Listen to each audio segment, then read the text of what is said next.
Game 2 adjustments. Joel Embiid's health. What in store for the 76ers? You are Locked On 76ers, your daily Philadelphia 76ers podcast. Part of the Locked On Podcast Network, your team every day.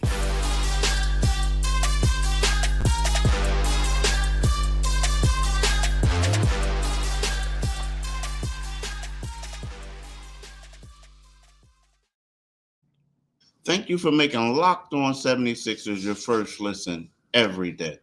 We are free and available wherever you get your podcasts and on YouTube. Part of the Locked On Podcast Network, your team every day.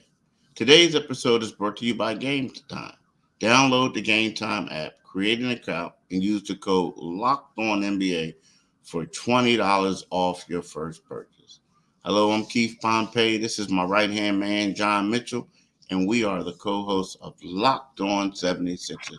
We got a lot to talk about today. As you guys know, the Sixers lost on Saturday in Game 1 of their first-round matchup with the New York Knicks. Joel Embiid fell down. It was another nasty fall. He came back. He wasn't the same player when he returned, but he fell down. He also took a major shot in the eye. So we'll talk about that. How's he regroup? We also got to talk about the adjustments the Sixers have to make. And unfortunately, we're still talking about Tobias Harris. How do you get him more involved? How does he become more impactful? And things like that. But Mitch, the game, and the reason why we got to talk about the game time adjustments are like something huge. But if we're going to be real, this is a completely different team without Joel Embiid. Mm-hmm. If Joel Embiid doesn't play, or if he doesn't play at a high level, you assume the Sixers don't have a chance. So when he went down, it was a scary situation. He comes back up, and then he comes back and he plays. But my question to you is, the thing is, I want to ask you this. Is it worth playing him at this particular time? You know, Keith, man, I mean, we have been tossing this around since before they were a playoff team, since we knew they would qualify for the playoff team, since before they wound up in the playing situation. The way I see it now, as long as, and they have better doctors than you and I have. They have top flight sports orthopedists and everybody else around him. And let me stop beating around the bush. Yes, I think they should play him, man. But, again, you don't endanger his future. You don't endanger his future because, I think that there's behind the scenes, people are salivating for what they can put around him next year with cap flexibility. Space. I mean, let's be honest. They're not going to win the NBA championship. Okay, well, surprise, surprise. They haven't done that in 41 years. So I think to say they're not going to win it this year, they don't win NBA championships. They did once upon a time. I say if he can get out, he's a basketball player, man. He's a basketball player. He's one of the very, very best in the world, and you have a chance to advance beyond the first round, and maybe if he gets better. But honestly, if it's diminishing returns on his knee, Keith, then no, it's not worth playing him. It's at some point you have to look at the situation. And obviously the knee is nowhere near being where it needs to be to lead them to lead for a deep playoff run. I mean, every game you're holding your breath. I mean, even the national announcers said the same thing. And now Philadelphia's fan base is holding its breath collectively when he goes down, and that's just the case. But that's unfortunate. That's what the 76ers have signed up for. But go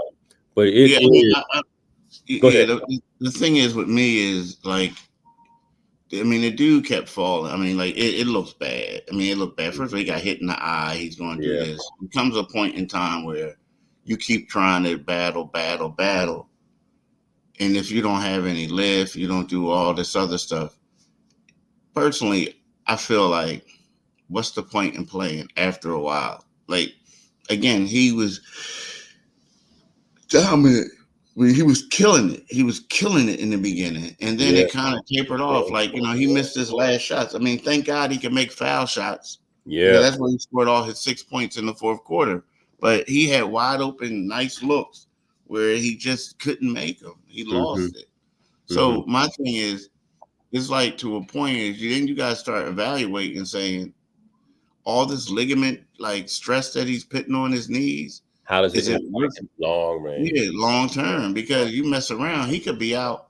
He could be out next season if you do it. So to me is you just gotta make sure that whatever you're doing is you're doing the right thing because I mean, on TV was saying everything's fine. He's just scared when he feels the pain. He Man, does this, he does that. you The put way that dude laid on the ground, it looked yeah, like the way they had it on, looking at his eyes. And then I don't know if you saw when he got hit in the eye, and he kept like touching his face, touching his yeah, face. yeah. And then he's rocking sunglasses. He coming out the shower with sunglasses on.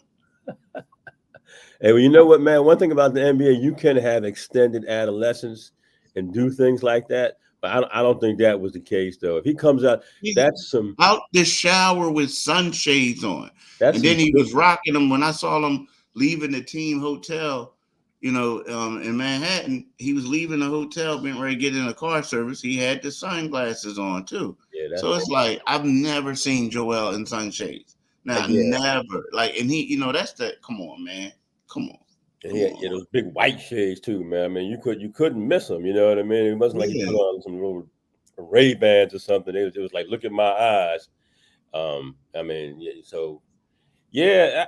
Again, I think if you don't play him, it's a public concession.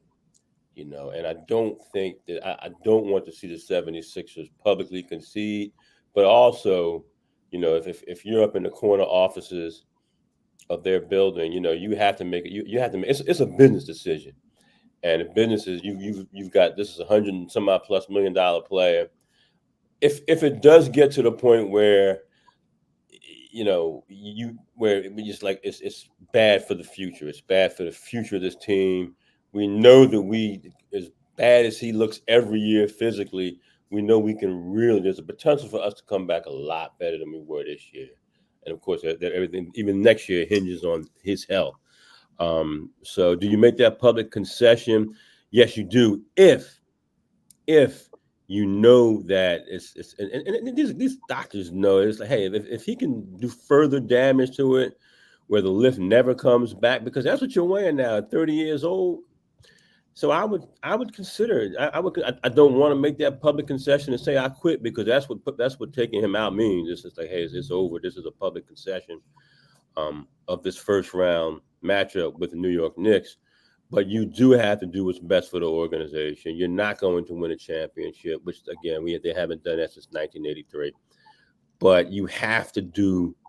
You can go down swinging, but don't go down swinging foolishly. Don't be like the Dooku Kim and Boom Boom Mancini and hang around a little bit too long. I don't know if that's the best analogy.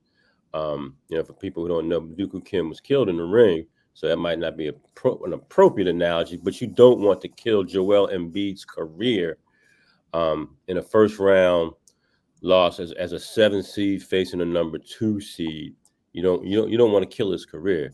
I mean, they're a team that has a chance, but I'm just saying, like, this is the second time that he's fell down, and it was the second time in 9 days that the guy has crashed and fell to the floor. Yeah. And then the game before that, it took him 3 quarters to start playing well. Mm-hmm. I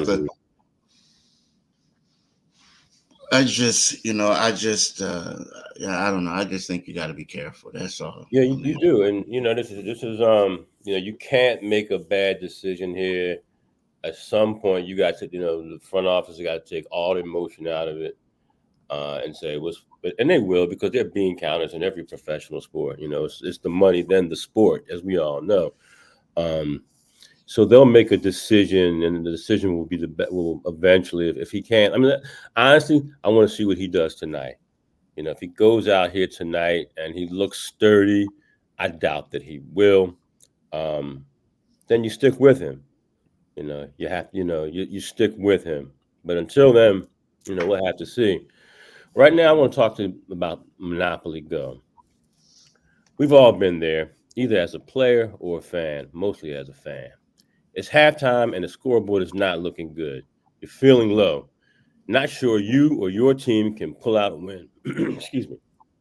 That's when you dig deep, lift your head up, and say to yourself, time to get back in the game, pull off some bank heists, and take as much of my friends' money as I possibly can. That's right. The smash hit mobile game, Monopoly Go, lets you compete with your friends to get the most riches and the biggest empire. It's the Monopoly you love, but on your phone, anytime, with tons of new twists, including leaderboards to compare your progress to your buddies. There's so much to do. Play on countless dynamic Monopoly boards. Make your friends bankrupt by smashing their landmarks with a wrecking ball. Charge other players rent for your iconic properties. You can even work with your friends to crack open community chests and in tournaments to get extra rewards and climb the leaderboard. So get back out there, put on your game face, and download Monopoly Go. Now, free on the App Store or Google Play. We've all been there trying to get a ticket for a game. Trying, you want to see the Phillies play. You want to see get tickets for a Braves Philly series. And guess what? You don't know what what your ticket's going to look like. You're just glad to be in the building, and you're getting your tickets at the last minute. Well, you know what?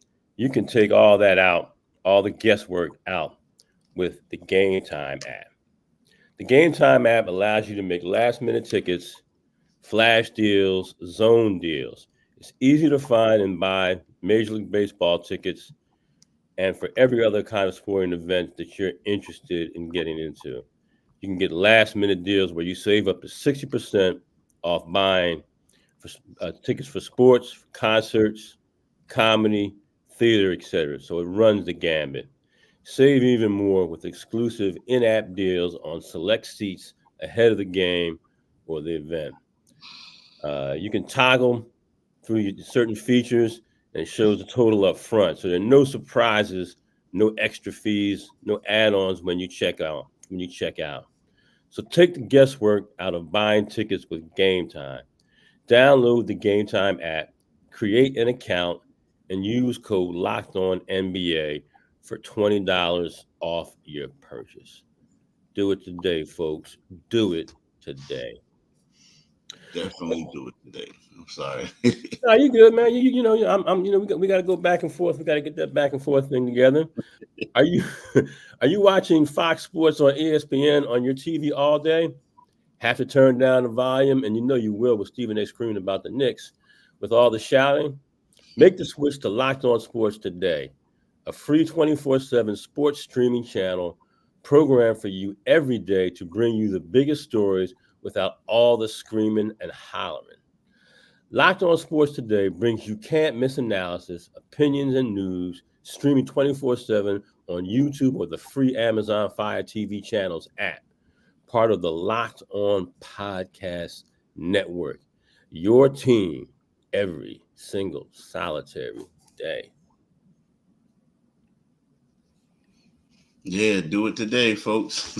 Oh, you can't sleep on me. Nah, I just messing with you. Hey, so here's the deal.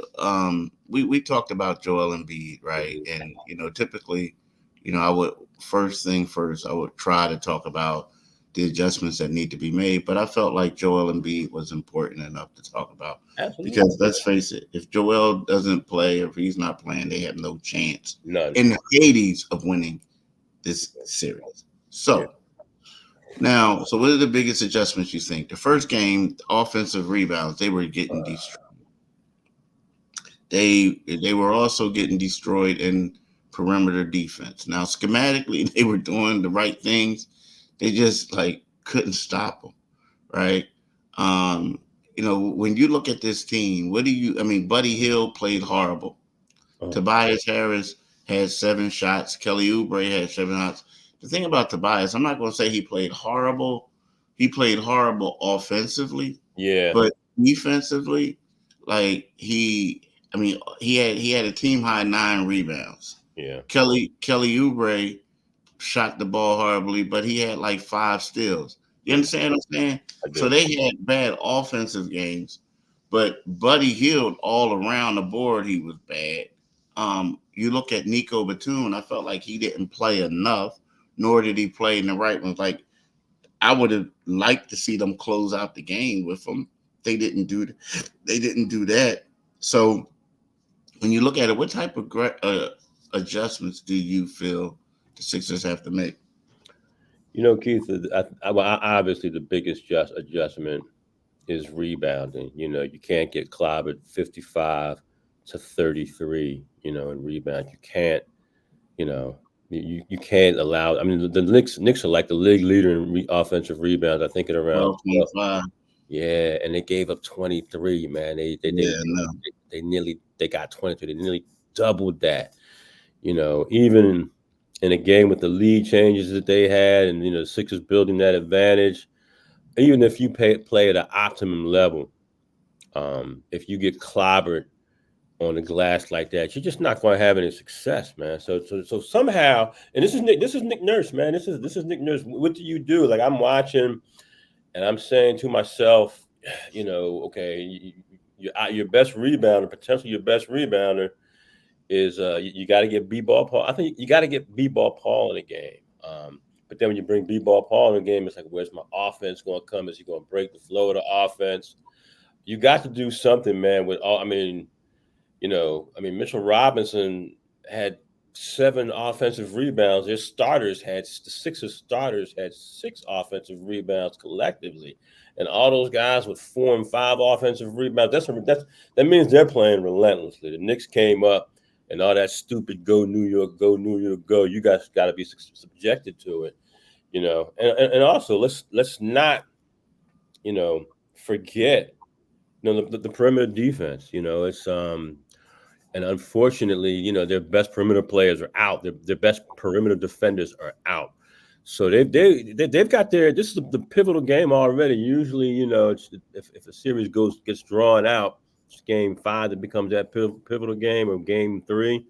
But I think right now, this is a pivotal game for them, and they've got to make adjustments. And one thing about the NBA today, because teams don't, there are more threes being taken by teams.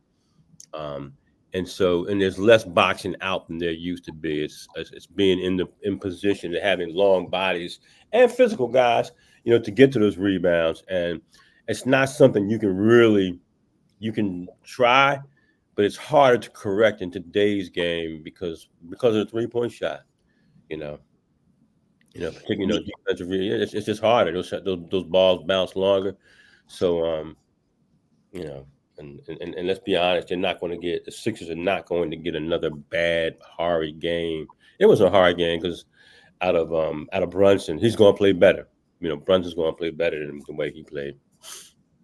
Well, I think the major adjustments they got to make. First of all, I think they got to give Nico Batum more minutes. Mm-hmm. Like, especially if Tobias and Kelly aren't giving you anything on the offensive end, or like maybe not, but they did other rebounding things. But like a guy like Buddy Hield is not doing something. The thing about Nico is Nico plays well with Joel, and Nico plays off of him. He can get the threes. Nico has length, and he's a quality defender. I mean, we think when people forget about it, he won that play-in tournament game against Miami. Yeah. And he was hot. They ran through him. And I don't know if they're ready to start him, but he got to get starter type minutes. I hate to say it, he does, because he frees up a lot of other things. Also, they got to have lineups where they got the twin towers with Joel Embiid and Paul Reed, because what happens is that's a way of grabbing rebounds. And the way Joel is playing right now, where he's a little gingerly and not his normal self, you need another big body in there that's going to grab the rebounds. Yeah. That's going to take some of the defensive pressure off of Joel.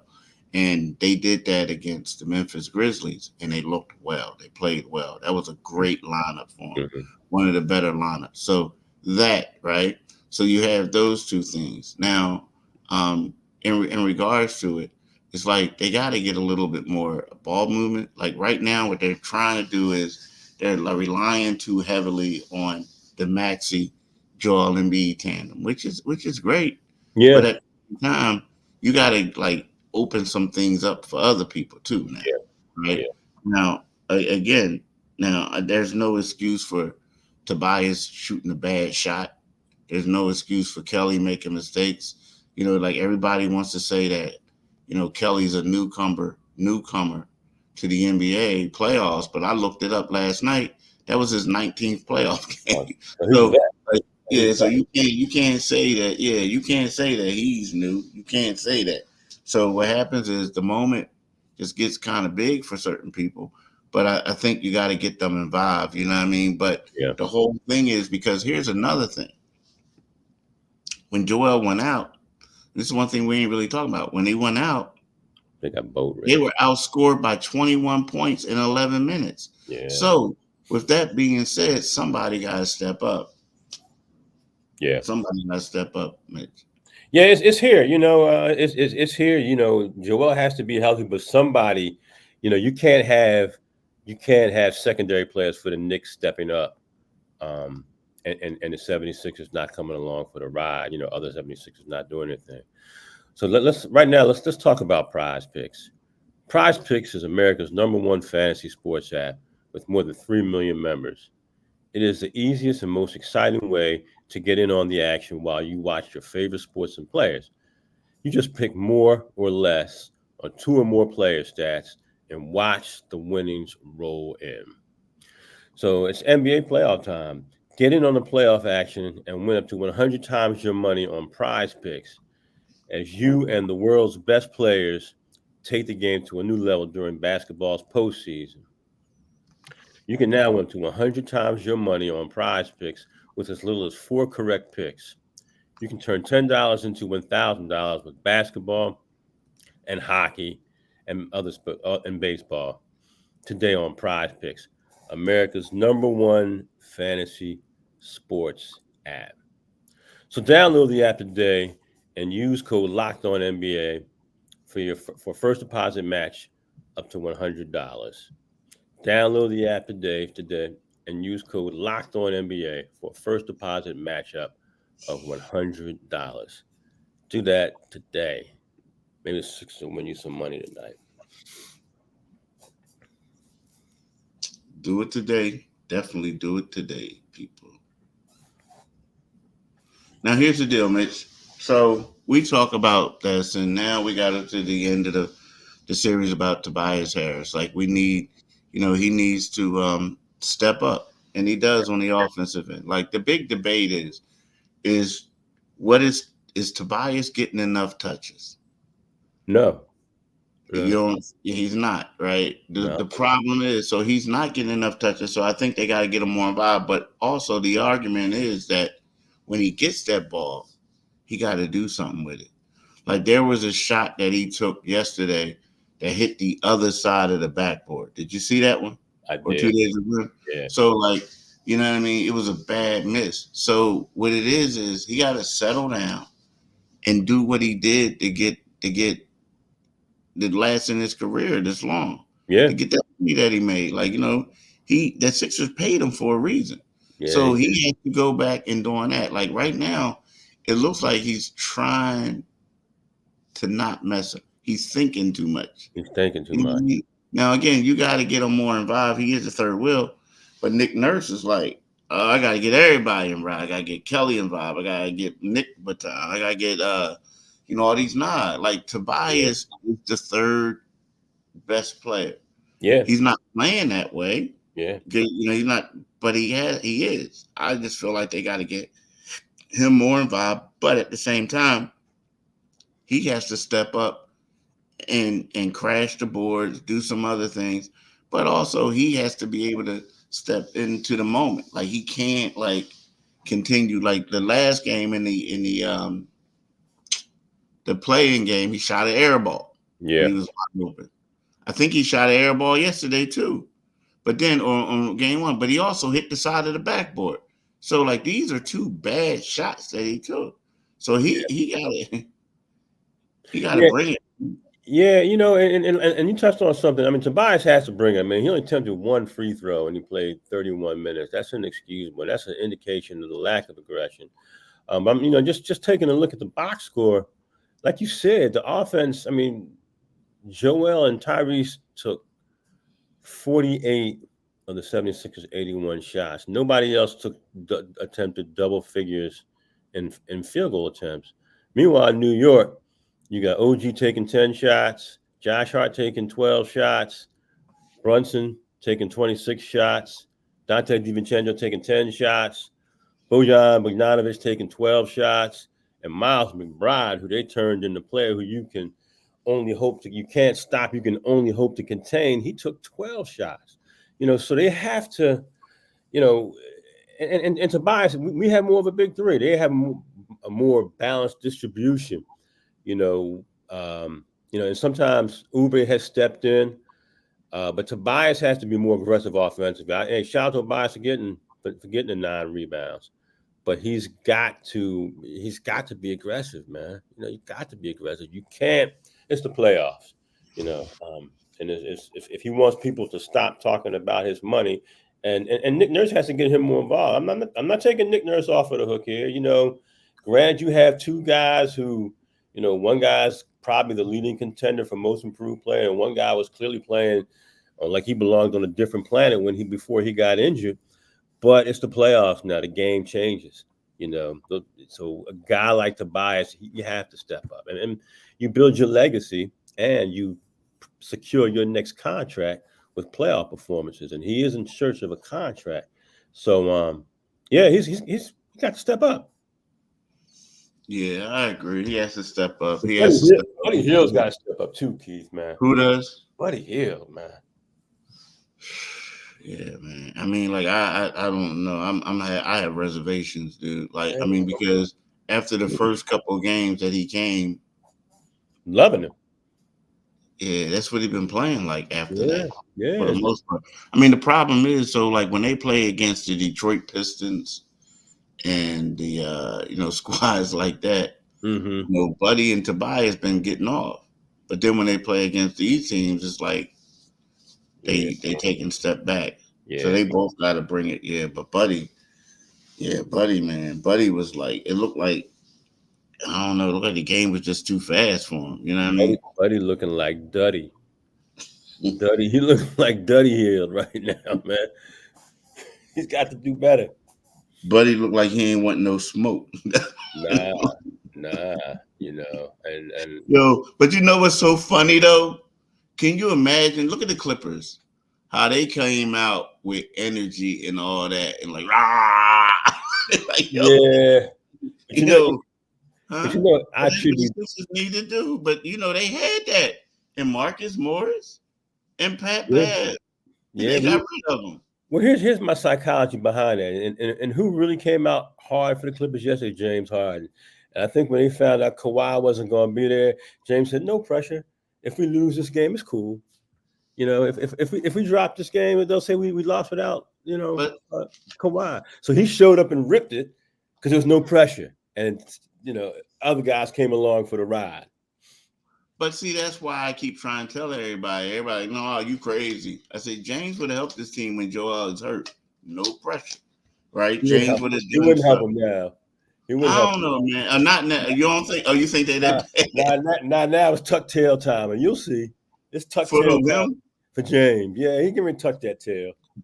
Nah, you just hating on him. But Westbrook helped them too. Now he did. Yeah, Westbrook. He's out there trying to punk dudes. Yeah. Look, when him and the bull got their arms tangled up, the dude ain't say nothing. Westbrook like, what you say? Like, he always growling. Yeah, he's like trying to intimidate the dude. He like going gangster on him. Like, yo, like, come on, man. Y'all Valley dudes, stop fronting. Right. They acting like they from Compton. Yeah. Well, Harden is from Compton, though, believe it or not. Is he really? Yeah, he from Compton. Yeah, him and DeMar DeRozan. Yeah, well, Yeah. I love me some DeMar, but I have reservations about James, man. Great regular season ball player. You turn them lights on though, and remember that those Bugs Bunny But commercial cartoons where the guy but the cat used to jump up on the ceiling when the light went off. yeah, okay. I'm going way back. I'm dating myself, but yeah, No question. We got to hurry up and go, but maybe we could talk about this tomorrow, depending on what he does. But Joel B better be careful because people might yeah, start saying the same thing about him. yeah. If you're gonna be out there, you go. At least James got him to the Western Conference Finals. Yeah, that's true. That is true. So Yeah, and they both had a lot of different co-stars too. yeah, So yeah. we'll see. But look, y'all, we want to thank y'all for listening. We want y'all to have a blessed day. And remember, thanks for making Locked On 76ers your first listen every day. We are free and available wherever you get your podcast and on YouTube, part of the Locked On Podcast Network. Your team every day. For John Mitchell, it's Keith Pompey. I want to say to y'all, have a blessed day and a blessed week. Peace. Those Sixers, I can say because I don't cover them like Keith does. Yeah, I'm just saying, go good game. Go good game. All right. Peace.